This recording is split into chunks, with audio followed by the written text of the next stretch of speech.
제가 진시댁에 들어간 건 억수같이 비가 쏟아지던 어느 날 밤이었습니다. 머리카락은 물에 흠뻑 젖었고 얇은 옷은 몸에 착 달라붙어 있었죠. 누가 저를 집 안으로 이끌었는지, 누가 처음으로 제 이름을 불렀는지 아무것도 기억나지 않아요.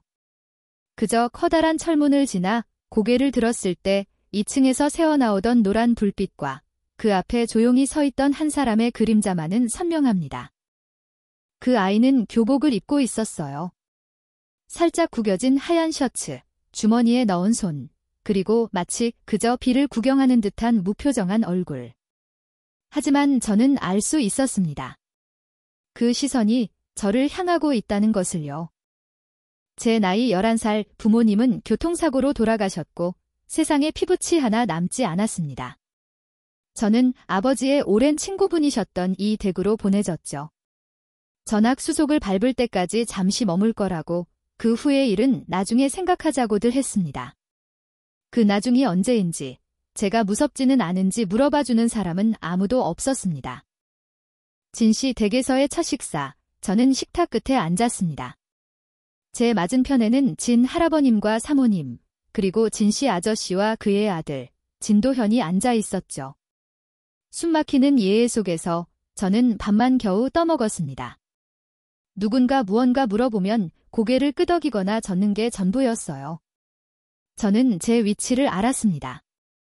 가족도 손님도 아닌 그저 잠시 맡겨진 아이라는 것을요. 진도현은 식사 내내 한마디도 하지 않았습니다. 그는 아버지 옆에서 기계처럼 음식을 씹을 뿐이었죠. 저는 그 애를 오래 쳐다볼 엄두도 내지 못하고 그저 손목에 찬 시계만 힐끗 보았습니다. 동그란 얼굴에 검은 가죽 스트랩. 나중에야 알게 되었지만 그건 돌아가신 어머니가 남겨주신 유품이었습니다. 그 시계를 저는 평생 기억하게 될 겁니다. 진씨 댁에서의 첫 며칠, 저는 누구와도 어울리지 못했습니다. 창고 옆 작은 방에서 잠이 들었고 밤마다 부모님 꿈을 꿀까 봐 이불을 머리끝까지 뒤집었었습니다. 한 번은 열이 살짝 올랐지만 폐를 끼치기 싫어 아무에게도 말하지 않았죠. 저는 책상 밑에 숨어 웅크린 채로 오후 내내 떨었습니다. 저녁이 되어 온 가족의 식사가 끝났을 무렵 누군가 제 방문을 열었습니다. 그리고 얼굴이 새빨갛게 달아오른 채 바들바들 떨고 있는 저를 발견했죠. 진도현이었습니다. 그는 아무 말 없이 허리를 숙여 저를 안아 올렸습니다. 저는 창피함에 얼굴이 더 빨개졌지만 저항할 힘조차 없었죠. 그의 어깨에 머리를 기댔을 때 은은하게 풍겨오는 민트 비누 향기가 이상하게도 마음을 편안하게 만들었습니다. 저는 그대로 잠이 들었고 비몽사몽간에 그의 목소리를 들었습니다. 누군가에게 말하고 있었죠. 약 좀 가져와 주세요. 이 아이, 열이 심해요. 왜 웃음이 났는지는 모르겠습니다. 아마 누군가 저를 이 아이라고 불러준 것이 처음이라서였을지도 모릅니다. 진도현은 저보다 1살 많았습니다. 12살의 나이에 그는 이미 저보다 머리 하나는 더 컸고 늘 차갑고 말이 없었으며 절대 웃지 않았습니다. 집안 어른들은 모두 그를 미래의 후계자라며 늘 진중하고 강해야 한다고 말했죠. 하지만 아무도 몰랐을 겁니다. 그가 제 책상 위에 몰래 박하사탕 한 알을 두고 갔다는 사실을요. 그날은 제 생일이었습니다. 저조차 잊고 있었던 날이었죠. 하지만 학교에서 돌아온 제 책상 위, 수학노트 위에 초록색 사탕 한 알이 가지런히 놓여 있었습니다. 고개를 들어보니 맞은편 창문이 살짝 열려 있었고 진도현이 책을 읽고 있었습니다. 마치 한 번도 그 자리를 떠난 적 없는 것처럼요. 저는 아무 말 없이 조용히 사탕 껍질을 까서 입에 넣었습니다. 시원하고 달콤한 박하향이 목구멍까지 퍼져나갔습니다. 그날 저는 처음으로 생각했습니다. 아, 이곳에서 나라는 존재가 완전히 투명한 건 아니었구나. 늦가을의 어느 오후, 비가 쏟아졌습니다. 학교에서 막 돌아온 저는 젖은 신발을 현관 밖에 두었다는 이유로 가사도우미 아주머니에게 핀잔을 듣고 있었죠. 저는 대꾸 없이 고개를 숙였습니다. 빗물이 눈으로 들이쳤고 찬바람이 얇은 옷을 파고들었습니다. 저는 부엌 옆 처마 밑에 숨어 무릎을 끌어안고 웅크렸습니다. 몇 분 후, 한 사람이 다가왔습니다. 진도현이었죠. 그는 우산을 든 채 제 앞에 멈춰 섰습니다.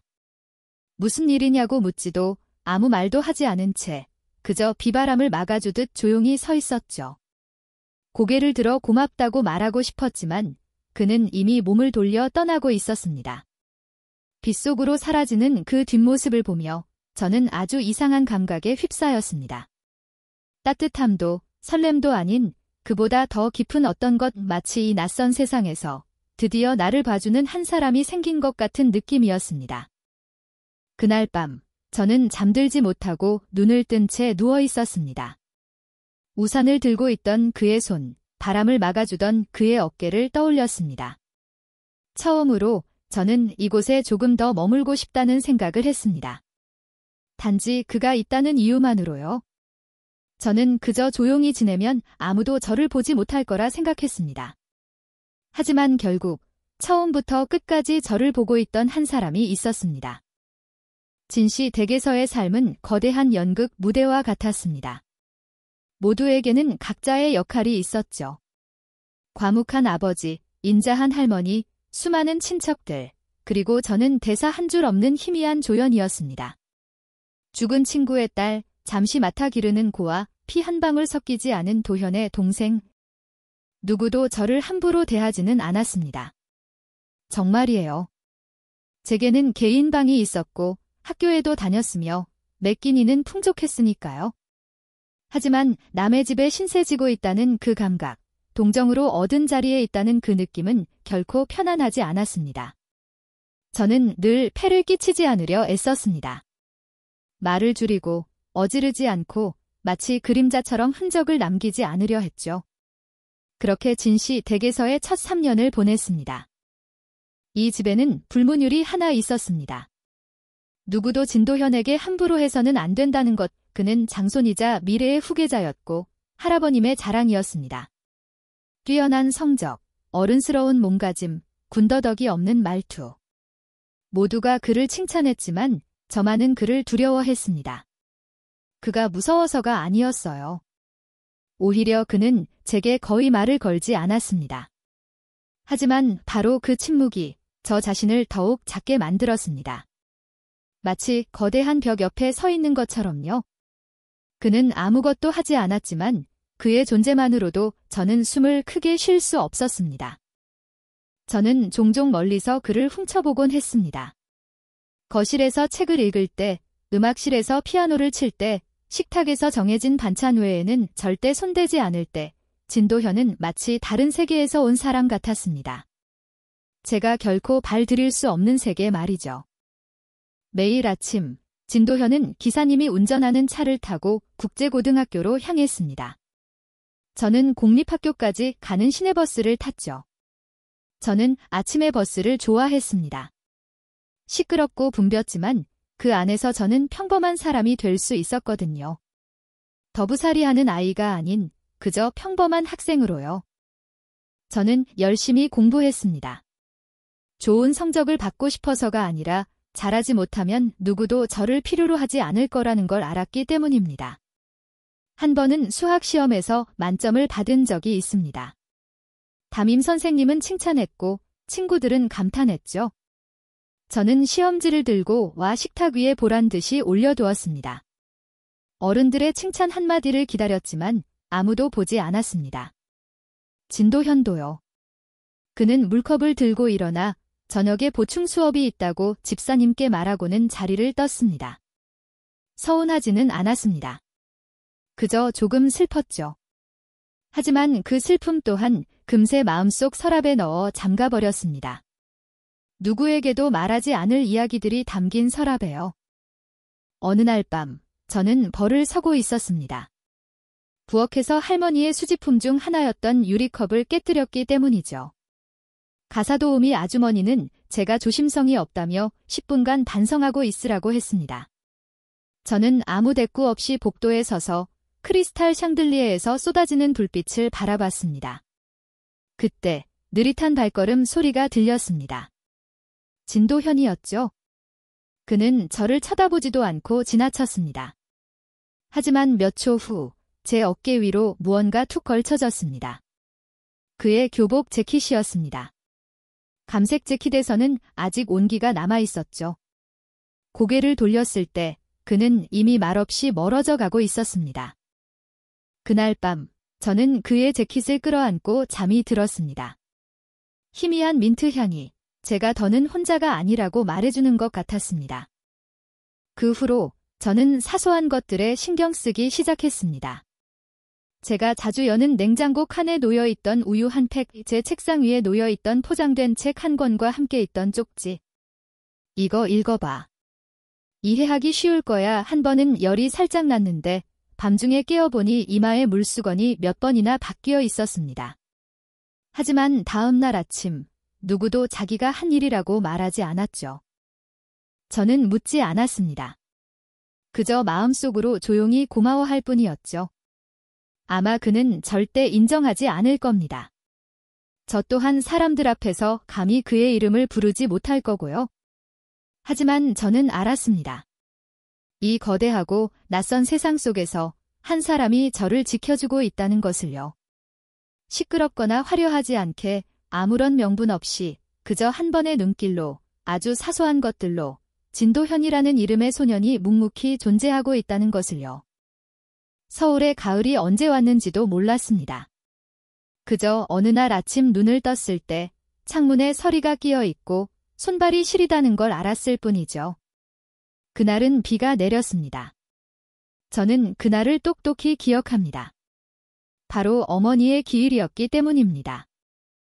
수업이 끝나고 저는 터덜터덜 걸어서 집으로 향했습니다. 얇은 천으로 된 신발은 빗물에 흠뻑 젖어 무거웠죠. 우산도 없었고 비를 피하고 싶지도 않았습니다.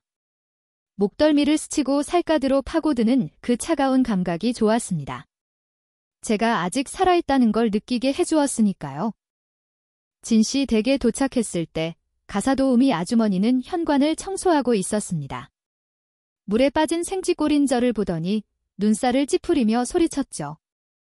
학교 가면서 우산도 안 챙겼니? 바닥 다 젖잖아. 저는 고개를 숙였습니다. 아기가 없는 말이라는 걸 알았지만 그 목소리는 언제나 저를 집에 떠넘겨진 불편한 짐처럼 느끼게 만들었습니다. 저는 건물 뒤편, 부엌 옆 처마 밑으로 갔습니다. 씻으라는 잔소리를 듣기 전에 잠시 몸을 말릴 생각이었죠. 비는 여전히 내렸고 바람이 불어 앞머리까지 젖었습니다. 저는 웅크리고 앉아 무릎을 끌어안았습니다. 얇은 교복이 등에 착 달라붙어 오한이 들었죠.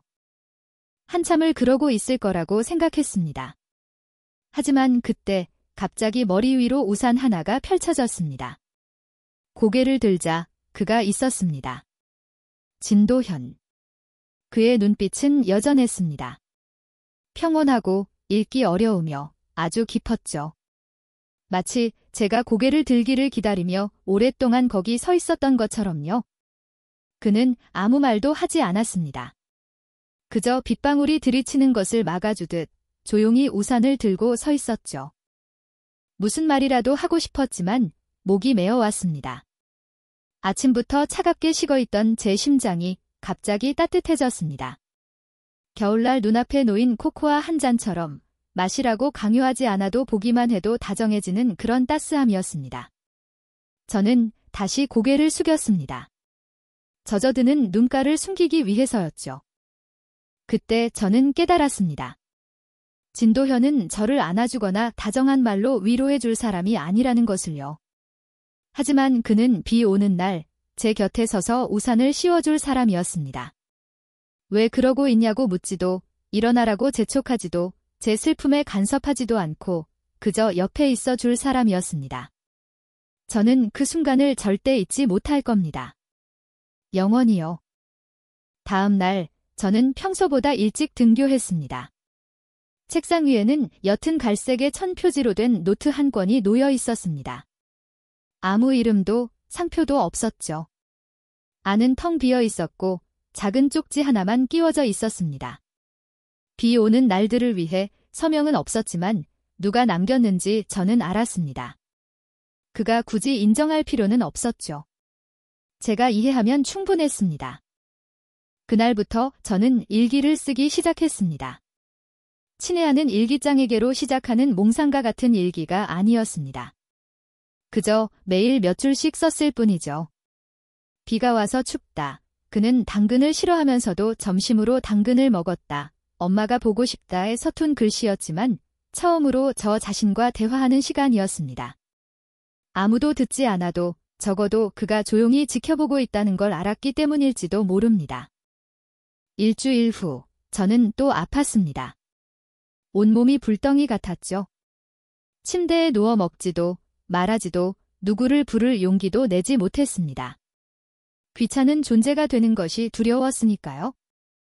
해가 지고 어둠이 내릴 무렵 방문에서 아주 작은 노크 소리가 들렸습니다. 제가 대답하기도 전에 문이 열렸죠. 진도현이었습니다. 그는 따뜻한 물 한 잔과 해열제 한 알을 들고 들어왔습니다. 그는 컵을 탁자에 내려놓고 저를 잠시 보더니 말했습니다. 너무 앓지 마. 내일 학교 가야지. 저는 말없이 눈물만 글썽였습니다. 누구도 제게 그런 말을 해준 적이 없었거든요. 내일 학교 가야지라는 그 단순한 말이 제가 이방인이 아니며 저의 존재가, 저의 내일이 이곳에 있다는 것을 느끼게 해주었습니다. 저는 고개를 끄덕이고 약을 삼킨 후 그가 방을 나가는 뒷모습을 바라봤습니다. 군더더기 없는 말 한마디, 가벼운 스킨십 하나 없었지만 제 심장은 분명히 울리고 있었습니다. 그날부터 저는 사소한 것들을 기억하는 법을 배우기 시작했습니다. 그날 오후에 비가 어떻게 내렸는지, 그의 몸에서 나던 민트 향, 회색 줄무늬가 있던 검은 우산, 그리고 내일 학교 가야지라는 그 한마디 말까지. 언제부터 제가 다른 사람을 기억하며 살게 되었는지는 모르겠습니다. 아마 그 사람이 진도현이었기 때문이겠죠. 오빠도, 친척도, 아무런 명확한 관계도 아니지만 비 오는 날 제게 처음으로 우산을 씌워준 사람이었으니까요. 제가 11살 반이었을 때 저는 설렘이 무엇인지 알게 되었습니다. 사랑도 책 속에 나오는 소녀들의 꿈도 아니었습니다. 그저 누군가가 희미한 노을 아래 저를 업어주었을 때 그의 손은 조금 차가웠지만 무척 단단했고 제 심장은 이상할 정도로 세차게 뛰었습니다. 진도현은 그런 어느 날 오후 저를 업고 집으로 돌아왔습니다. 그날 학교에서는 야외 활동이 있었고 저는 반 전체가 참여하는 게임에 나섰습니다. 저는 그런 것에 소질이 없었죠. 운동장 언덕을 오르다가 발목을 접질려 일어설 수조차 없게 되었습니다. 반 친구들은 금세 흩어졌고 선생님은 알레르기 증상을 보인 다른 아이를 돌보느라 바빴습니다. 저는 울타리 구석에 웅크리고 앉아 눈물을 삼킬 수밖에 없었죠. 아무도 제가 사라진 걸 눈치채지 못했습니다. 저 또한 그러길 바랐고요. 스스로 일어설 수 있을 거라고 생각했습니다. 하지만 그때 제 이름을 부르는 소리가 들렸습니다. 유정아, 그의 목소리였습니다. 고개를 들자 체육복 차림의 진도현이 배낭을 맨 채 평소처럼 침착한 얼굴로 서 있었습니다.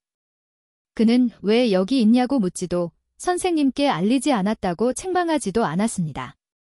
그저 제 앞에 등을 돌리고 몸을 숙였죠. 올라와. 업어줄게. 저는 얼어붙었습니다. 누구에게도 업혀본 적이 없었거든요. 어릴 적 아버지는 제 손을 잡아주셨고 어머니는 안아주는 걸 좋아하셨죠. 하지만 앞사람이 바람을 막아주고 뒷사람은 안심하고 눈을 감을 수 있는 업히기는 한 번도 경험해 본 적이 없었습니다. 제가 망설이자 그가 고개를 돌리며 여전히 담담한 목소리로 말했습니다. 다리 다쳤잖아. 업히지 않으면 깽깽이로 집에 갈 거야? 저는 얼굴이 빨개져 아무 대꾸도 못하고 어색하게 그의 어깨에 팔을 둘렀습니다. 손바닥이 미세하게 떨렸죠. 그는 마치 제가 아무 무게도 나가지 않는다는 듯 가볍게 저를 업고 일어섰습니다. 저는 그의 어깨에 고개를 묻고 미친 듯이 뛰는 제 심장 소리를 들었습니다. 목이 메고 코끝이 찡했죠. 울지는 않았지만 그 안전함은 똑똑히 기억합니다. 오직 진도현의 등에 엎였을 때만 느낄 수 있었던 감각이었습니다. 그는 느리지만 단단한 걸음으로 걸었습니다. 해 진력의 가을 햇살, 바람에 흩날리는 낙엽, 축축한 풀냄새, 그리고 앞에서 들려오는 그의 따뜻한 숨결. 그 모든 것이 저를 작고 연약하게 만들었지만 더는 두렵지 않았습니다. 후배들 활동 보조 교사로 나갔다가 내가 줄에 없는 걸 봤어 저는 고개를 끄덕였지만 그의 옷자락만 살짝 더 꽉 쥘 뿐 대답하지 않았습니다. 진도현은 더 이상 아무 말도 하지 않았죠. 우리 사이의 침묵이 처음으로 거리가 아닌 편안함으로 느껴졌습니다. 집에 도착하자 할머니는 제 붉게 부은 발목을 보고 가사도우미에게 약을 가져오라고 하려던 참이었습니다. 그때 진도현이 말했죠. 제가 할게요. 그는 구급상자를 가져와 생리식염수로 제 상처를 닦아주었습니다. 그의 손길은 아주 부드러웠지만 저는 아픔에 몸을 움찔했습니다. 조금만 참아. 붕대 감지 않으면 더 부을 거야에 저는 입술을 깨물고 고개를 끄덕였습니다. 그는 제 앞에 한쪽 무릎을 꿇고 앉아 고개를 숙이고 하얀 붕대로 제 발목을 감아주었습니다. 저는 그의 이마 위로 흘러내린 머리카락과 높은 콧대, 긴 속눈썹을 바라보았습니다. 문득 진도현은 참 잘생겼다는 생각이 들었습니다. 너무 오래 쳐다보면 심장이 멋대로 뛸까 봐 감히 똑바로 볼 수 없을 만큼 잘생겼다고요. 그날 밤 저는 또 일기를 썼습니다. 오늘 그가 나를 업어줬다. 그의 옷에서 나던 냄새를 기억한다. 박하향과 늦가을 햇살 냄새. 심장이 조금 빨리 뛰었다. 무서워서가 아니다. 저는 일기를 쓰고 노트를 가슴에 꼭 껴안은 채 한참을 앉아 있었습니다. 아마 저는 그를 좋아하게 된 것 같았습니다. 소유하고 싶은 그런 좋아하는 감정이 아니라 그저 곁에 서고 싶은 마음. 언젠가 제가 더 커서 더 강해지고 더 어울리는 사람이 되면 떨지 않고 그의 옷자락을 잡을 수 있기를 바라는 마음이었습니다. 하지만 저는 제가 아무것도 아니라는 걸 알았습니다. 저는 진씨 댁의 딸이 아니었고 국제고등학교에 다니지도 않았으며 할아버님의 기대를 받는 존재도 아니었죠. 저는 그저 두 분의 돌아가신 남자들 사이의 의리 때문에 맡겨진 아이일 뿐이었습니다. 그래서 이 감정은 보답을 바라지 않고 조용히, 은밀하게 마음속에 묻어두었습니다. 그가 알 필요는 없었습니다. 그저 제가 어둠에 잠겨있던 세상 속에서 희미한 빗줄기를 보듯 멀리서 그를 계속 지켜볼 수만 있다면 그걸로 충분했습니다. 진도현은 다른 사람들 앞에서 제 이름을 부른 적이 없었습니다. 저를 부를 땐 그저 야 혹은 너라고 했죠. 하지만 한 번 그가 담임 선생님과 통화하는 것을 엿들은 적이 있습니다. 유정이가 다리를 다쳐서 제가 데리고 왔습니다. 처음으로 그가 제 성과 이름을 함께 부르는 것을 들었습니다. 저는 방 안에 누워 우유 잔을 든 채 저도 모르게 눈물을 흘렸습니다. 아주 평범한 한 문장이었지만 이 집에서 온기를 빌려 사는 듯했던 제게는 그 어떤 사랑 고백보다 소중했습니다. 저는 그렇게 사소한 것들로 자라났습니다. 비 오는 날의 우산, 열이 날 때의 해열제, 하얀 붕대로 감아준 발목, 그리고 전화기 저편에서 들려온 제가 없는 곳에서 불린 제 이름. 12살 제 심장은 누군가 사랑한다고 말해서가 아니라 처음부터 끝까지 곁에 있어준 한 사람 때문에 뛰었습니다. 진도현은 살을 애는 듯한 어느 겨울 아침에 떠났습니다. 제게는 어떤 작별 인사도 없었습니다. 마지막 눈길도 돌아오겠다는 약속 한마디도 없이요. 저는 2층 창가에 서서 검은 세단이 진시댁 저택을 빠져나가는 것을 지켜보았습니다. 그는 뒷좌석에 앉아 마치 아무것도 가져가지 않고 떠나는데 익숙한 사람처럼 등을 꼿꼿이 세우고 있었죠. 그는 가족의 계획에 따라 유학을 떠났습니다. 진시댁 식구들은 모두 자랑스러워했죠. 미국 유학이라니 그것도 전액 장학금으로. 역시 우리를 실망시키지 않는구나. 꼭 옛날 제 아비를 닮았어. 저는 그 모든 말을 들었습니다. 한마디 한마디가 제 마음에 작은 상처를 냈습니다. 아무도 제게 무슨 생각을 하는지 묻지 않았습니다. 당연한 일이었죠. 제가 뭐라고요? 저는 그저 그들의 삶에 잠시 끼어든 더부살이하는 그림자일 뿐이었으니까요. 도련님이 떠나시는데 작별 인사라도 하지 않을래? 라고 말해줄 만큼 한가한 사람은 없었습니다. 울음이 터질 거라고 생각했지만 아니었습니다. 눈은 메말랐고 심장만 아주 미세하게 깊고 오랫동안 욱신거렸습니다. 오직 저만 들을 수 있는 그런 통증이었죠. 그날 이후 진씨 댁은 더 조용해졌습니다. 더 이상 오후마다 피아노 소리가 울려 퍼지지 않았고 복도를 지나가면서도 절대 뒤돌아보지 않던 키 큰 그림자도 현관 옆에 가지런히 놓여있던 검은 구두도 사라졌습니다. 저는 예전처럼 살았습니다. 제 시간에 밥을 먹고 꼬박꼬박 학교에 가고 열심히 공부했죠. 단 한 가지 달라진 점이 있다면 더는 일기를 쓰지 않았다는 겁니다. 그가 남겨준 노트는 접어서 책장 가장 깊숙한 곳에 넣어두었습니다. 저는 스스로에게 말했습니다. 이제 됐어. 그는 떠났고 나는 계속 살아가야 해. 시간은 습관처럼 조용히 흘렀습니다. 저는 고등학생이 되었고 그가 다녔던 국제고등학교가 아닌 집 근처의 평범한 공립학교를 선택했습니다. 요구하지도 불평하지도 않았습니다. 제 위치를 알았으니까요. 저는 여전히 진씨 댁 저택에 살았고 의리 때문에 맡겨진 아이였습니다. 사람들은 제게 적당히 대해주었지만 누구도 진심으로 제 삶에 들어오려 하지 않았고 저 또한 누구도 들여보내지 않았습니다. 두려웠습니다. 누군가 제게 우산을 씌워주는 것에 익숙해졌다가 어느 날 그 사람마저 떠나버릴까 봐요. 저는 아르바이트를 시작했습니다. 작은 웹툰 스튜디오에서 사파를 그리는 일이었죠. 매일 밤 학교가 끝나면 허리가 쑤시고 손이 저릴 때까지 그림을 그렸지만 마음은 오히려 가벼웠습니다. 그림을 그릴 때만은 제 목소리를 낼 수 있었으니까요. 누구의 눈치를 볼 필요도 말을 가려서 할 필요도 없었습니다. 종이 위에서 저는 자유로웠습니다. 한 번은 식사 시간에 진 할아버님이 물으셨습니다. 유정아, 너는 대학 어디로 갈 생각이니? 저는 조용히 대답했습니다. 미대에 가고 싶어요. 식탁은 순간 조용해졌습니다. 잠시 후 진도현의 아버지인 아저씨가 옅은 미소를 지으며 말했죠. 미술이라 그것도 좋지. 이 집에서 뭘 기대하지만 않는다면 말이야. 저는 고개를 끄덕였습니다. 저는 그들의 지원이 필요 없었습니다. 제게는 장학금이 있었고 밤새워 그림을 그려본 돈이 있었으니까요.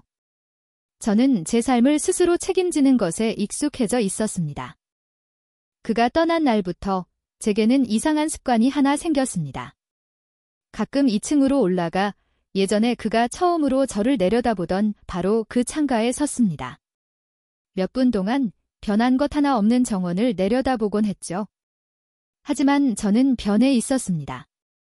더 이상 부모를 잃고 어쩔 줄 몰라 하던 어린아이가 아니었죠. 스스로를 돌보고 상처를 치료하고 슬픔을 정리하는 법을 알게 되었습니다. 단 한 가지 아직 하지 못한 것이 있다면 그의 모습을 잊는 것이었습니다. 저는 아직도 그가 씌워주던 우산을, 열이 났을 때 그가 건네주던 따뜻한 물 한 잔을, 아무것도 묻지 않고 저를 업고 돌아오던 그 길을 기억했습니다. 그 기억들은 아프지 않았습니다.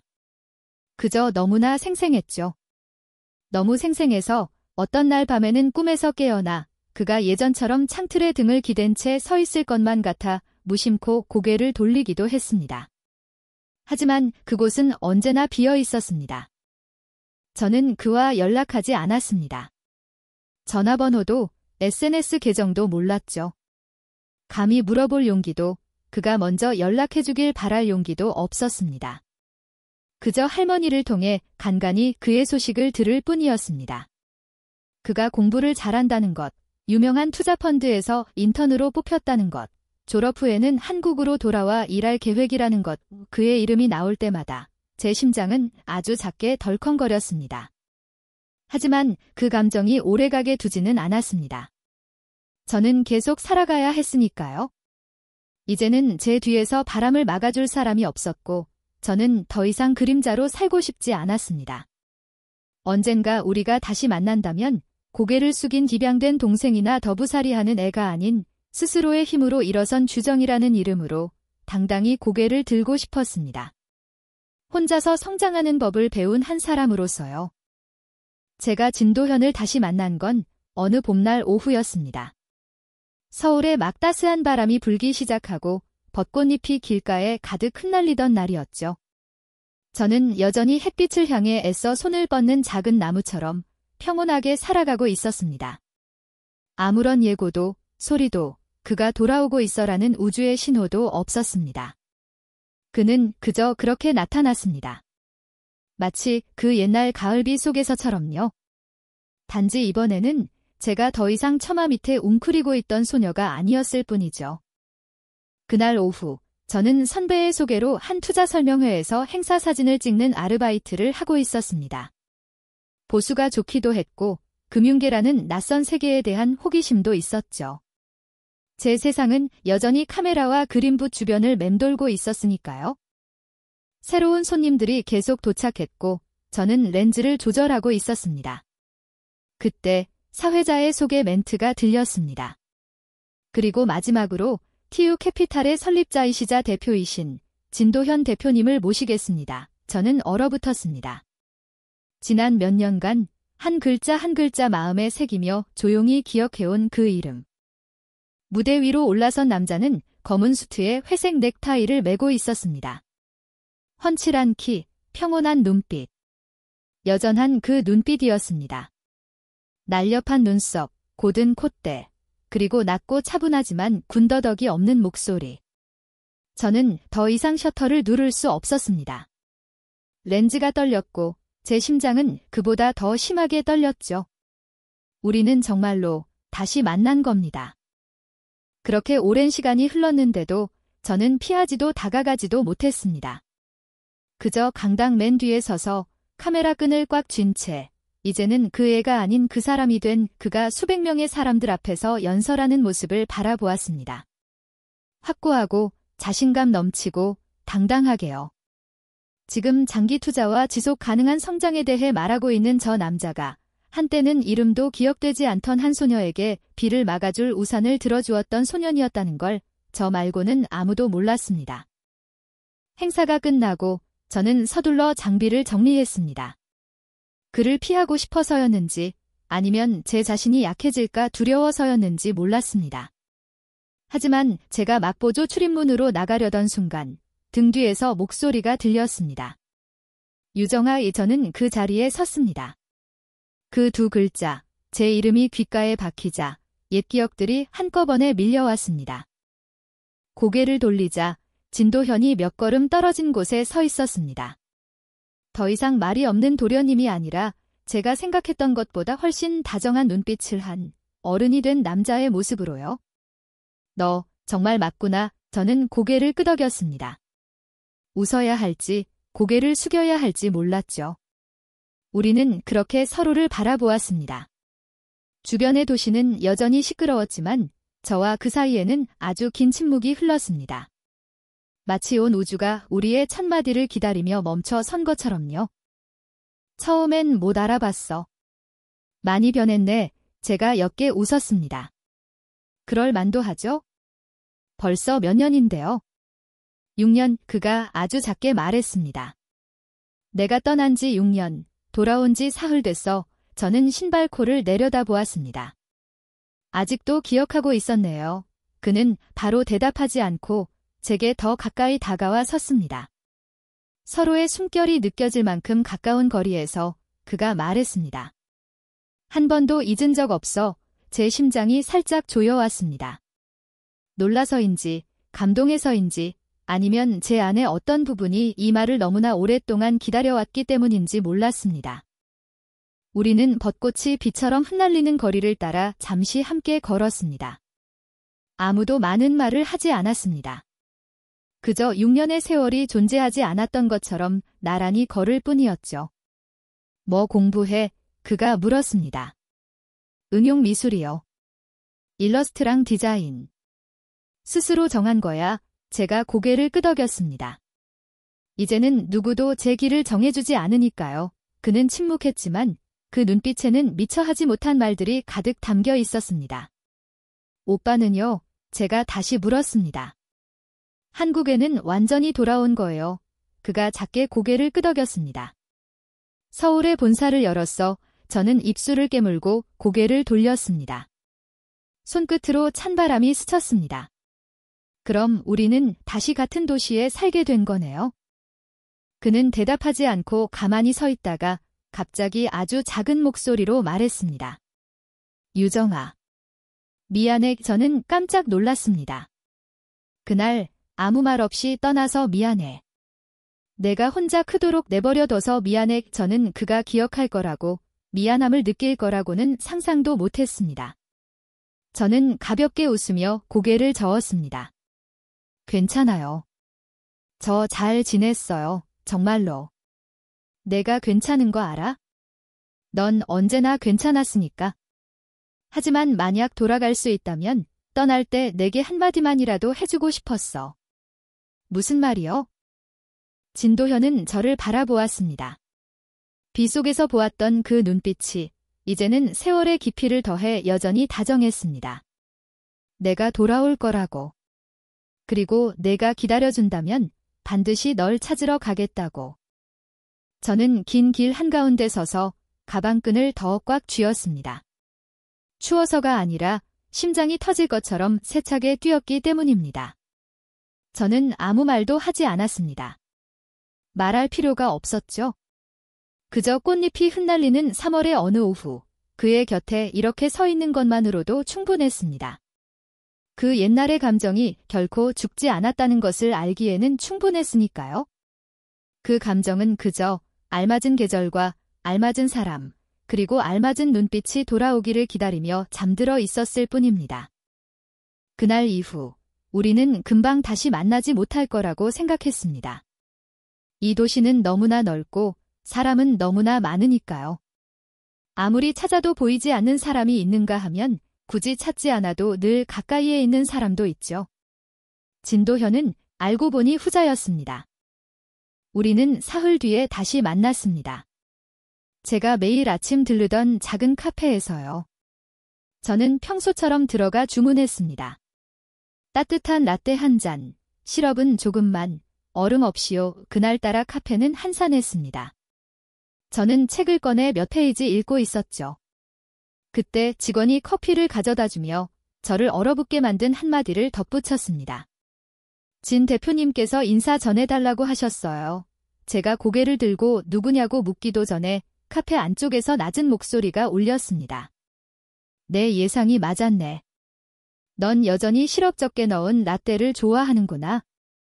고개를 돌리자 진도현이 가장 안쪽 구석에 앉아 있었습니다. 회색 수트에 하얀 셔츠, 손에는 에스프레소 잔을 들고 있었죠. 그 광경은 제 눈에 비현실적일 만큼 아름다웠습니다. 저는 반쯤은 놀라고 반쯤은 웃으며 그에게 다가갔습니다. 어떻게 여기에? 그가 컵을 내려놓으며 가볍게 웃었습니다. 그건 내가 먼저 물어야 할 것 같은데? 여기 내 단골 카페야? 네, 자주 와요. 조용하고 사람이 많지 않아서. 오빠도요. 우리는 잠시 서로를 바라보았습니다. 누구도 다음 말을 꺼내지 않았지만 우리는 암묵적으로 이해했습니다. 어쩌면 이건 우연이 아닐지도 모른다고. 어쩌면 이건 운명일지도 모른다고. 혹은 누군가가 조금 더 일찍 와서 기다리고 있었을지도 모른다고요. 그날부터 진도현은 제 삶에 나타나기 시작했습니다. 처음에는 단골 카페에서의 우연한 만남들이었죠. 그러다 오늘 카페와 내가 좋아하는 창가 자리는 뺏지 않을게 같은 메시지를 보내오기 시작했습니다. 저는 답장하지 않았지만 카페에 들어설 때마다 그는 그곳에 앉아 있었습니다. 제 세계를 침범하지 않고 마치 옛날에 아무 말 없이 제게 우산을 씌워주었을 때처럼 조용히 한쪽 구석에 있었죠. 어느 날은 제가 늦게 퇴근하는데 비가 억수같이 쏟아졌습니다. 버스 정류장은 사람들로 붐볐죠. 제가 막 스튜디오를 나서는데 메시지 한 통이 왔습니다. 우산 안 챙기는 버릇은 여전하구나. 고개를 들자 제가 헛것을 본 줄 알았습니다. 하지만 아니었어요. 진도현이 몇 미터 떨어진 곳에서 검은 우산을 든 채 길 건너편에서 저를 보고 있었습니다. 제가 12살 때와 똑같이요. 단지 이번에는 제가 망설이지 않고 그에게 달려갔다는 점이 달랐습니다. 오해받을까 두려워하지도 고개를 숙일 필요도 없었죠. 저는 그 우산 속으로 들어가 예전처럼 조용히 그의 옆에 섰지만 마음은 그 어느 때보다 잔잔한 파도가 일고 있었습니다. 아직도 기억하네요. 제가 작게 물었습니다. 그는 저를 바라보았습니다. 그 눈빛이 너무나 다정해서 울음이 터질 것만 같았습니다. 유정아. 나는 널 잊은 적도 그 첫 번째 비 오는 날을 잊은 적도 없어. 우리는 격렬하게 사랑하는 사이가 아니었습니다. 극적인 고백도 하늘과 구름을 들먹이는 좋아해라는 말도 없었죠. 그저 매일 아침 보늘 출근해. 날씨가 좀 추우니까 옷 따뜻하게 입어라고 메시지를 보내는 한 남자와 매일 밤 휴대폰을 열어 그 메시지를 한참 바라보다가 불을 켜고 씻으러 가는 한 여자가 있을 뿐이었습니다. 어릴 적 서로를 알게 되고 침묵 속에서 자라나 이제는 느리지만 확실한 속도로 서로에게 다가서는 두 사람이 있을 뿐이었죠. 저는 한때 진도현을 제가 결코 닿을 수 없는 태양이라고 생각했습니다. 하지만 이제 그는 사람들 속에서 제게 우산을 씌워주고 침묵 속에서 저를 집까지 데려다주며 설명 없이도 식탁 위에 죽 한 그릇을 올려놓는 사람이었습니다. 내가 저녁 걸을 것 같아서 저는 이 관계를 뭐라고 불러야 할지 몰랐습니다. 연인도 아직은 소울메이트도 아니었지만 아주 특별한 무언가였습니다. 마치 시끄럽지 않지만 심장을 한 박자 한 박자 따뜻하게 만드는 배경음악처럼요. 한 번은 제가 농담 삼아 물었습니다. 저 스토킹해요.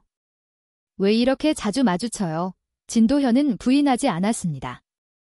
그저 저를 보며 대답했죠. 서울은 넓고 사람은 많지만 내 눈은 처음부터 끝까지 한 방향만 보고 있었어. 저는 그 말을 듣고 하마터면 울 뻔했습니다. 어떤 말들은 반복할 필요 없이 단 한 번으로도 충분했습니다. 어느 날 저녁, 저는 늦게 퇴근했습니다. 도시의 불빛이 빛의 강처럼 번져나갔죠. 진도현에게서 메시지가 왔습니다. 아래에서 기다리게 제가 내려가자 그는 차 옆에 서서 주머니에 손을 넣은 채 제가 창문을 열 것을 예상했다는 듯 고개를 들어 위를 보고 있었습니다. 제가 물었습니다. 여기서 뭐 해요? 그는 저를 보며 미소 지었습니다. 제가 어릴 적에는 한 번도 본 적 없는 드문 미소였죠. 오늘 바쁘지 않아서. 그냥 내 곁에 조금 더 있고 싶었어. 그러고는 나지막이 덧붙였습니다. 유정아. 옛날에는 내 곁에 기댈 사람이 없었는데 내가 제때 곁에 있어주지 못했지. 하지만 이제 내가 허락한다면 내 세상 속으로 정말로 들어가고 싶어. 저는 가만히 서 있었습니다. 찬바람이 어깨를 스치고 주변의 모든 소음이 사라지는 것 같았습니다. 오직 제 앞에 서 있는 한 남자, 기억도 꿈도 아닌 살과 뼈를 가진 그 사람만이 존재했죠. 그리고 저는 알았습니다. 수백만 명이 사는 이 도시에서 제 눈에는 여전히 그 사람 하나만 보인다는 것을요. 언제부터 우리 사이의 어색함이 사라졌는지 모르겠습니다. 누구도 관계의 경계를 정하지 않았고 이름을 붙이도록 강요하지도 않았죠. 우리는 그저 같은 방향으로 흐르는 두 개의 물줄기처럼 밀지도 당기지도 서두르지도 않고 나란히 걸었습니다. 아마 모든 것이 처음부터 그렇게 정해져 있었던 건지도 모릅니다. 그날 밤에는 비가 내렸습니다. 마치 안개처럼 느껴질 정도로 가볍게 내리는 이슬비였죠. 진도현은 전시장 뒤편의 작은 찻집에서 만나자고 했습니다. 제가 먼저 도착해 창가 자리를 잡았죠. 직원이 튼 부드러운 재즈 음악과 따뜻한 노란 조명이 마음을 자연스레 평온하게 만들었습니다. 그가 들어왔습니다. 익숙한 모습 그대로였죠. 회색 셔츠, 비에 살짝 젖은 머리카락, 뚜렷한 표정은 없지만 아주 다정한 눈빛. 온지 오래됐어? 아니요, 방금요. 추운데 데리러 가게 놔두지. 제가 웃으며 고개를 저었습니다. 혼자 다니는 거 익숙해요. 그는 더 이상 아무 말도 하지 않고 그저 저를 오랫동안 바라보았습니다. 제가 고개를 돌려야 할 때까지요. 그 눈빛은 12살 때와 같아서 마음속을 들킬까 봐 오래 쳐다볼 수가 없었습니다. 우리는 시시콜콜한 이야기를 나눴습니다. 1. 날씨, 우연히 다시 만난 옛 지인들. 누구도 과거 이야기는 꺼내지 않았지만 우리 둘 다 생각하고 있다는 것을 알 수 있었죠. 그러다 그가 문득 물었습니다. 너 중학교 1학년 때 내 생일 기억나? 저는 살짝 굳었습니다. 왜 갑자기 그런 걸 물어요? 먼저 대답해봐. 기억나? 저는 눈앞의 찻잔을 내려다보며 작게 대답했습니다. 기억나요. 그날은 제 생일인 걸 아무도 몰랐고 저조차 잊고 있었죠. 그는 몇 초간 침묵하더니 작게 웃었습니다. 넌 잊었지만 난 기억해. 책상 위에 있던 박하사탕 봤어? 저는 고개를 들어 그를 바라보았습니다. 놀라움에 입이 살짝 벌어졌죠. 오빠가 둔 거였어요. 그가 고개를 끄덕였습니다. 대놓고 축하해줄 수가 없었어. 그때 너랑 나는 서로에게 아무런 자격이 없었으니까 저는 그를 오랫동안 바라보았습니다. 눈가가 뜨거워졌죠. 그 사탕을 기억하는 게 저 혼자만이 아니었다니. 그 사소한 것들을 마음속에 간직한 게 저 혼자만이 아니었다니. 그날 늦게 집에 왔는데 내 생일인 걸 알았어. 근데 집안에 아무도 기억하는 사람이 없더라. 그래서 슈퍼에 들러서 사탕 한 봉지를 샀어. 내가 무슨 맛을 좋아할지 몰라서 박하 맛으로 골랐지? 그리고 첫 번째 사탕을 내 책상 위에 올려뒀어. 그는 저를 보며 목소리가 점점 작아졌습니다. 넌 아마 신경도 안 썼을 거라고 생각했어. 그날 내가 아무 말도 안 했으니까. 저는 테이블 밑에서 손을 꽉 쥐었습니다. 감정이 파도처럼 밀려와 목구멍에서 맴돌았습니다. 신경 썼어요. 아주 많이요. 일기에도 썼어요. 그가 저를 보며 살짝 떨리는 미소를 지었습니다. 그래서 저도 떨리는 입술로 고개를 끄덕였습니다. 그날 세상에 나 혼자 남았다고 생각했어요. 그런데 그 사탕을 보고 작은 사탕 하나 때문에 오후 내내 울었어요. 그는 고개를 숙이고 찻잔 가장자리를 가볍게 쥐었습니다. 우리는 한참 동안 침묵했습니다. 밖에는 여전히 비가 내렸죠. 음악 소리와 노란 조명 속에서 저는 문득 마음이 편안해지는 것을 느꼈습니다. 마치 누군가가 아무도 언급하지 않았지만 둘 다 결코 잊지 않았던 하나의 기억으로 오랫동안 찢어져 있던 상처를 꿰매주는 것 같았습니다. 저는 진도현에게서 고백을 기대한 적이 없었습니다. 우리가 이렇게 평화로운 곳에 앉아 10년도 더 된 박하사탕 하나에 대해 이야기하게 될 날이 오리라고는 생각도 못했죠.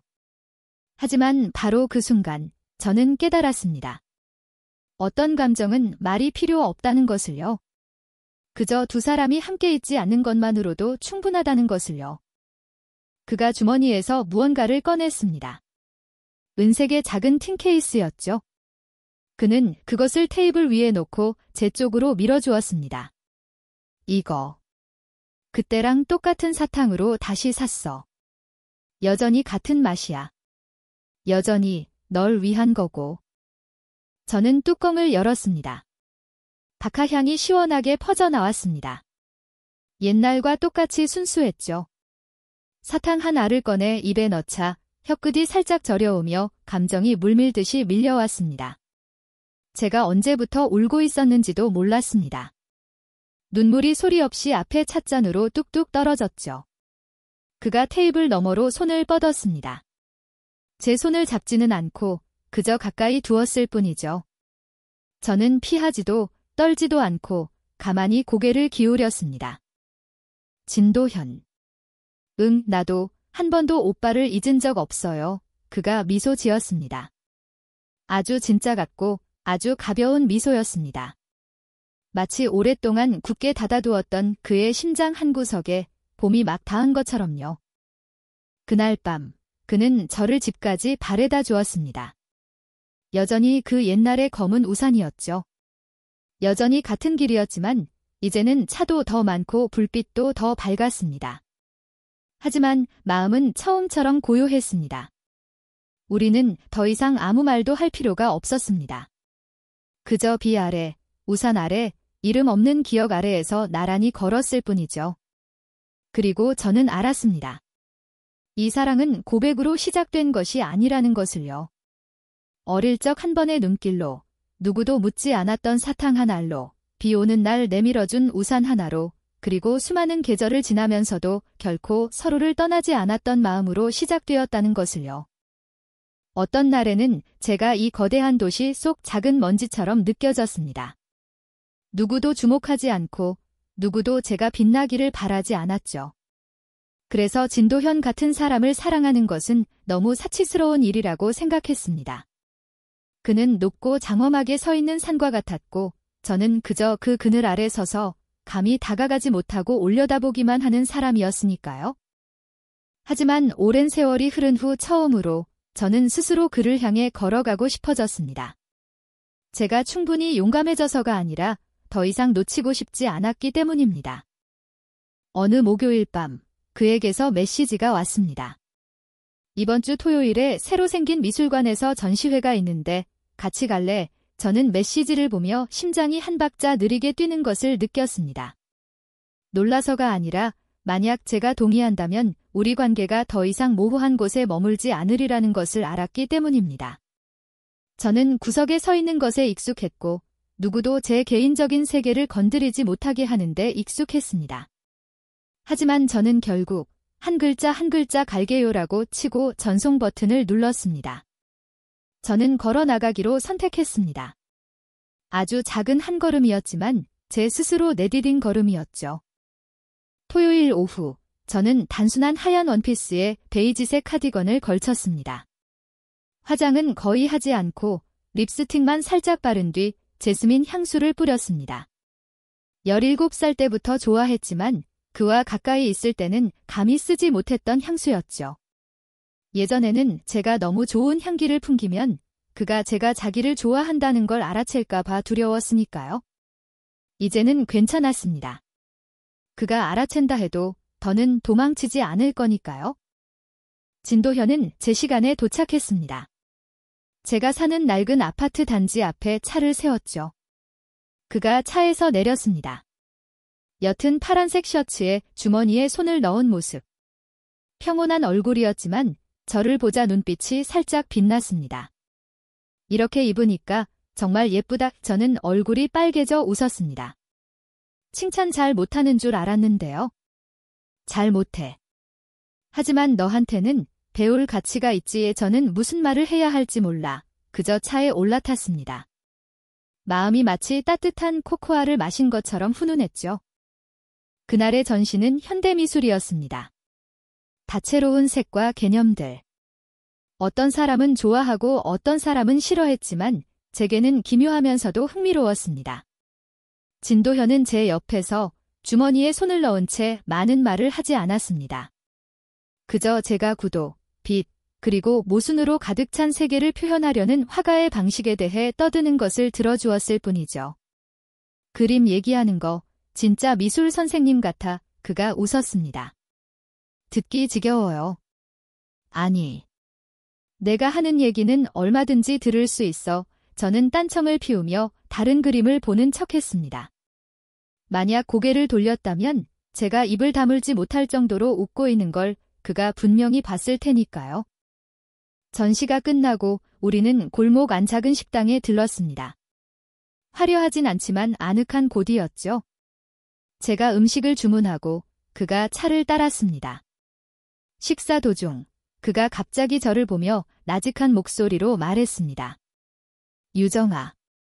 뭐 하나 물어봐도 될까? 제가 고개를 끄덕였습니다. 내가 내 곁에 있고 싶다면 그냥 아는 사람이 아니라 앞으로의 길을 함께 걸어가는 사람으로 있고 싶다면 넌 동의해 줄 거야? 저는 굳었습니다. 놀라서가 아니라 심장이 가슴을 뚫고 나올 것처럼 세차게 뛰었기 때문입니다. 저는 이 말을 몇 년이나 기다렸을까요?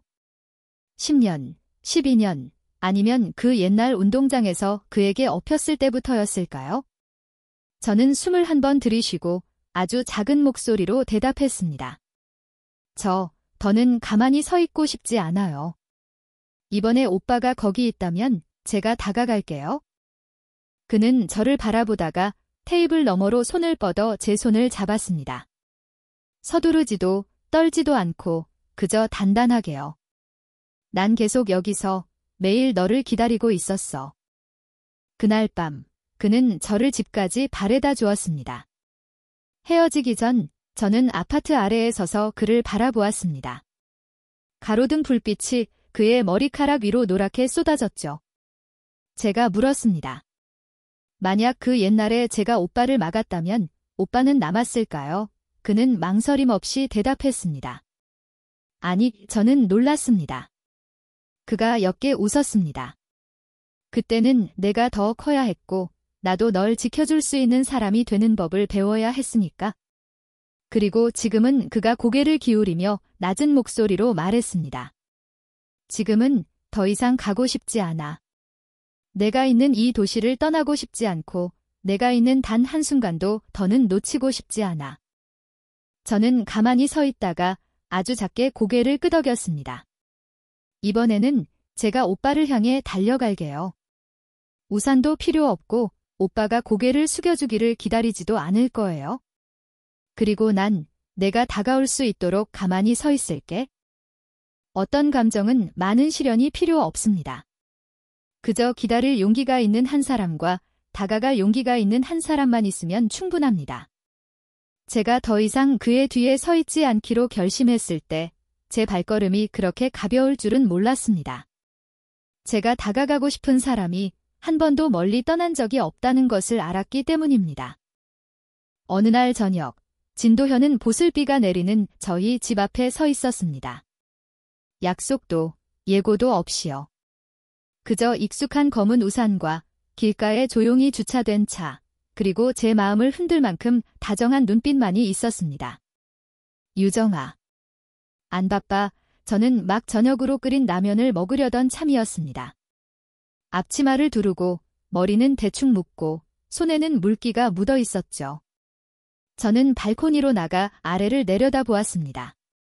비 오네요. 그가 고개를 들어 웃었습니다. 비가 오니까 온 거야?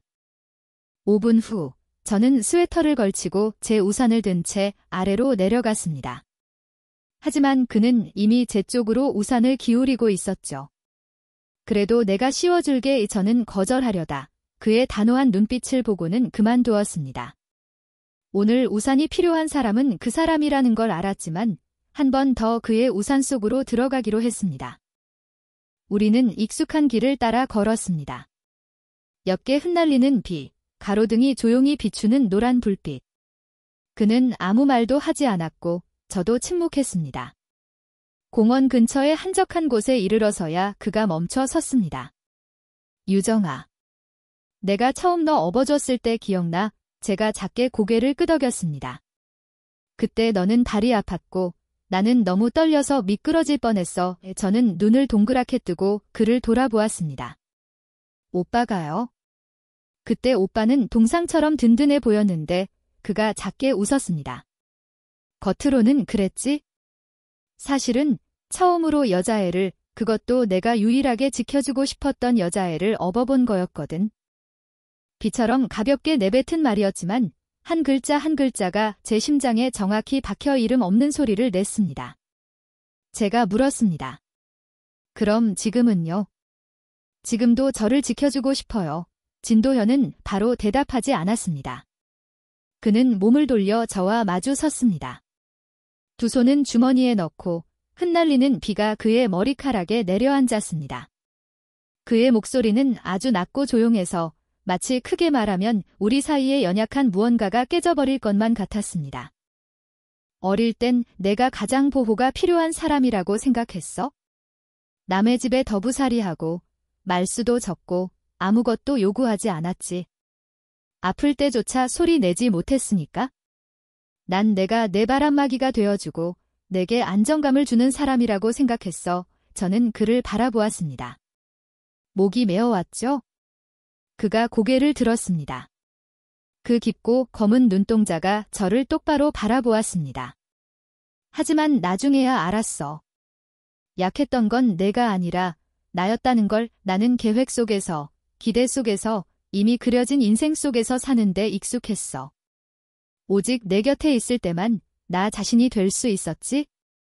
완벽한 척할 필요도, 애써 강한 척할 필요도, 아무것도 증명할 필요도 없었어.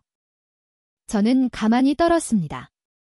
비는 차갑지 않았지만 제 마음속 무언가가 조용히 한 조각씩 부서져 내리는 것 같았습니다. 진도현이 한 걸음 더 다가왔습니다. 그의 목소리는 빗소리에 섞일 만큼 낮았습니다.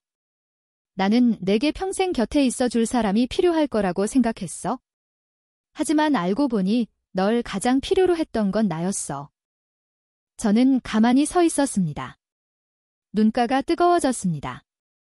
감동에서가 아니라 언제나 단단한 벽 같았던 그 사람이 처음으로 제 앞에서 자신의 마음을 열어 보였기 때문입니다. 더 이상 보호가 아닌 하나의 고백이었습니다. 나도 약하고, 나도 외롭고, 나도 사랑받고 싶다고. 그리고 내가 기댈 사람으로 선택한 것이 바로 너라고. 저는 다가가 그의 옷자락을 꽉 쥐었습니다. 나도 오빠가 필요해요. 12살 때 내게 사탕을 주었던 소년도, 가을날 운동장에서 나를 업어주었던 사람도 아닌 바로 지금 내 앞에 서 있는 이 남자요.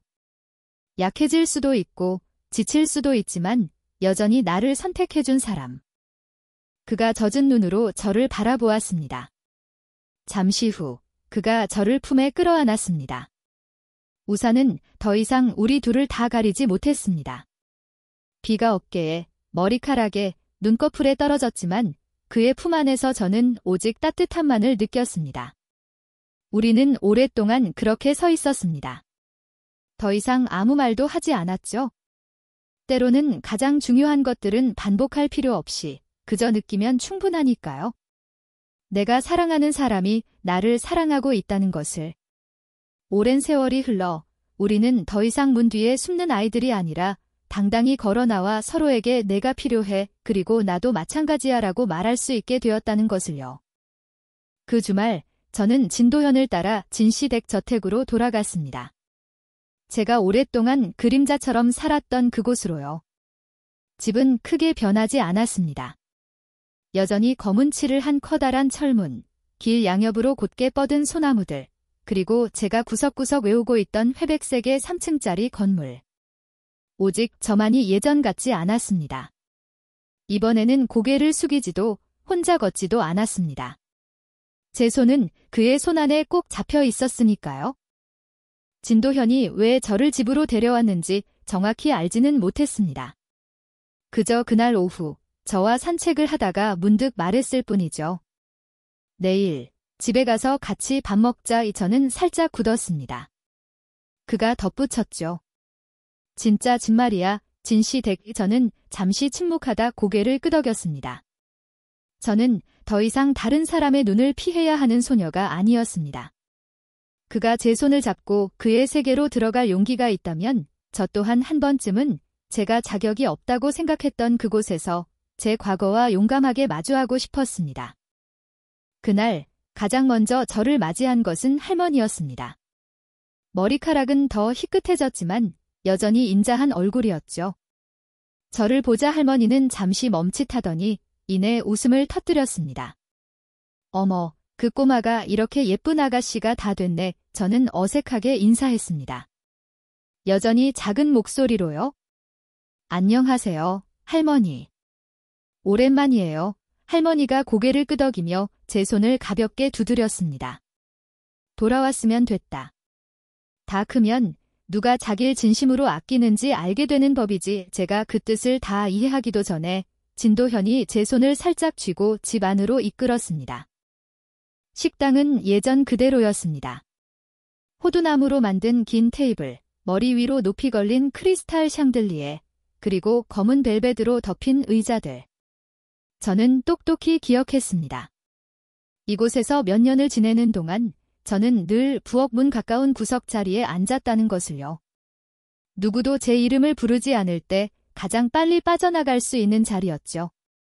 오늘 진도현은 가장 중앙, 자신의 옆자리에 의자를 빼주며 부드럽게 말했습니다. 여기 앉아. 저는 잠시 망설였지만 이내 자리에 앉았습니다. 식사 분위기는 처음엔 다소 무거웠습니다. 그의 아버지인 아저씨는 인사 대신 고개를 까딱했을 뿐이죠. 옛날의 가사도우미들은 모두 바뀌어 있었습니다. 할아버님만이 저를 보고 조금 놀란 듯 했지만 여전히 너무 차갑지는 않게 고개를 끄덕여 주셨죠. 저는 저를 향한 탐색적인 시선과 경계심을 분명히 느꼈지만 진도현은 제 손을 놓지 않았습니다. 식사 내내 그는 제게 음식을 덜어주었습니다. 과시하지도 서두르지도 않고 마치 오래전부터 그래왔던 것처럼 자연스럽게요. 이거 내가 좋아하는 거잖아. 오늘 주방에 부탁해서 어릴 때 내가 잘 먹던 닭찜 다시 해달라고 했어. 저는 깜짝 놀랐습니다. 저는 그 음식을 잊은 지 오래였지만 그는 기억하고 있었습니다. 제가 흘려보냈다고 생각했던 작은 기억 하나하나를요. 식사가 끝나고 모두가 흩어졌을 때 저는 1층 계단 앞에 가만히 서 있었습니다. 2층 창문이 보였습니다. 제가 처음 12살에 그가 저를 말없이 내려다보던 그 모습을요. 밤이 깊어 차를 타고 돌아오는 길, 저는 그의 어깨에 머리를 기댔습니다. 제가 물었죠. 오늘 저를 집에 데려간 거 왜예요? 뭔가 증명하고 싶었어요.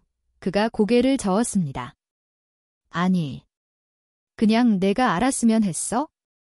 너는 그 식탁에 앉을 자격이 충분하다는 걸 더 이상 더부살이하는 사람이 아니라 내가 사랑하는 사람, 유정이라는 자격으로 내가 집에 데려오고 싶은 사람이라는 걸. 저는 그의 손을 꽉 잡았습니다. 아무 말도 하지 않았습니다. 그 순간 제 심장이 이미 모든 대답을 대신해 주었으니까요. 또다시 비가 내렸습니다. 아주 세차게 쏟아지는 비는 아니었지만 그렇다고 금방 그치지도 않을, 마치 누군가를 조금 더 머물게 하려는 듯 끈질기게 내리는 그런 비였습니다. 저는 제 작은 방 창가에 서서 잔잔한 수면처럼 반짝이는 빗방울을 바라보았습니다. 한 손에는 따뜻한 우유 한 잔을, 다른 한 손에는 검은색 우산 손잡이를 쥔 채였죠. 옛날에 그가 제게 씌워주었던, 그리고 그 후로 마치 그림자처럼 우리를 따라다녔던 그 우산. 왜 오늘따라 이 우산이 생각났는지는 모르겠습니다. 어쩌면 오늘이 특별한 날이기 때문일지도 모릅니다. 거창한 행사가 있어서가 아니라 오늘 제가 동의한다고 말하게 될 것을 알았기 때문입니다. 저녁이 되어 집을 나섰을 때 비는 아직 그치지 않았습니다.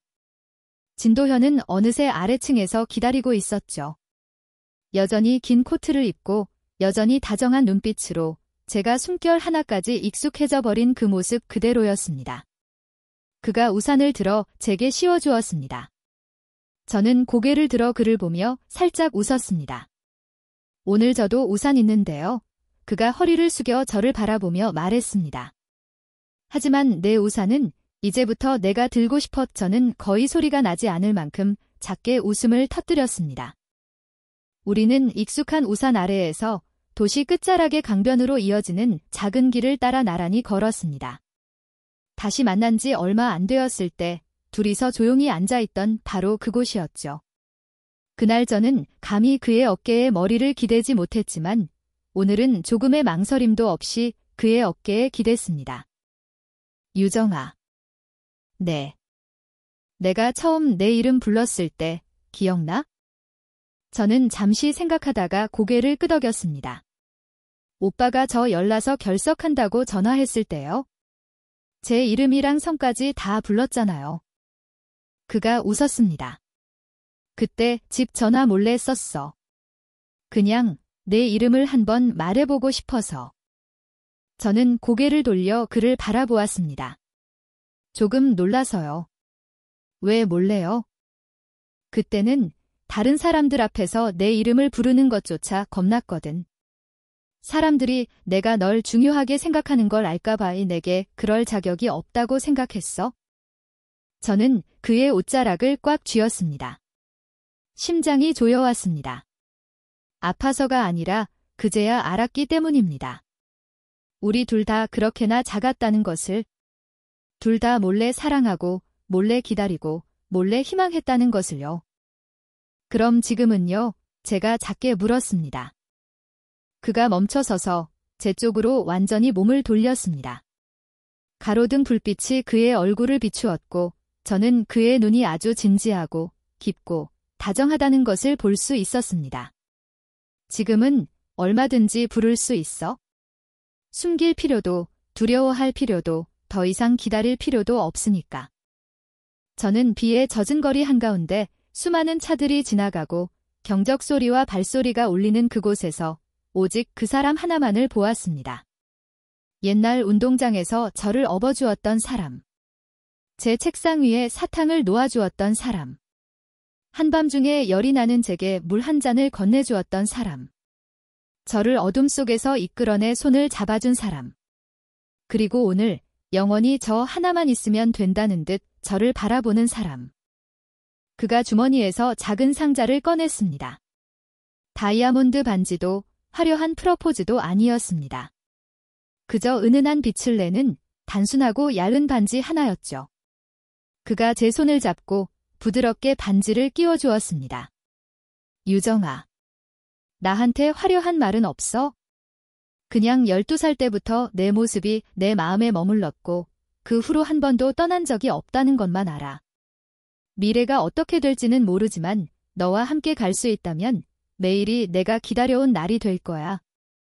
저는 손가락에 끼워진 반지를 내려다보았습니다. 반짝이지는 않았지만 꼭 맞았습니다. 마치 우리의 사랑처럼요. 시끄럽지도 화려하지도 않지만 두 번 다시는 찾을 수 없을 만큼 완벽하게 들어맞는 사랑. 저는 고개를 들어 작게 말했습니다. 그럼 제가 먼저 말할게요. 저 동의해요. 그는 잠시 굳었습니다. 저는 웃으며 그의 가슴에 가만히 손을 얹었습니다. 그 아래에서 심장이 세차게 뛰고 있다는 것을 알았죠. 단순히 오빠를 사랑하는 것에 동의하는 게 아니라 곁에 있겠다고요. 모든 비 오는 날에, 모든 식사 시간에, 모든 아침에, 지치고 힘들 때마다 곁에 있겠다고요. 오늘부터, 그리고 영원히.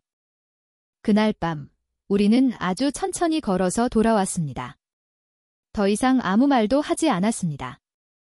그저 과거를 지나 현재를 만지고 서로의 손을 잡고 미래로 걸어 들어가는 두 사람이 있을 뿐이었습니다. 어쩌면 내일도 비는 내릴 것이고 삶은 여전히 분주하겠지만 저는 알았습니다. 동정심 때문도 의무감 때문도 아닌 오직 사랑 때문에 곁에 머물기로 선택한 한 사람이 있다는 것을요. 이 사랑은 지금 막 시작된 것이 아니었습니다. 아주 오래전부터 존재했죠. 단지 오늘 우리가 그것을 곁에 둘 만큼 충분히 성장했을 뿐입니다.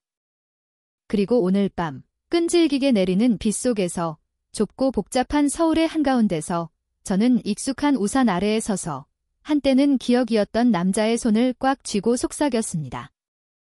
영원은 바로 오늘부터라고. 그리고 오빠가 바로 내 집이라고.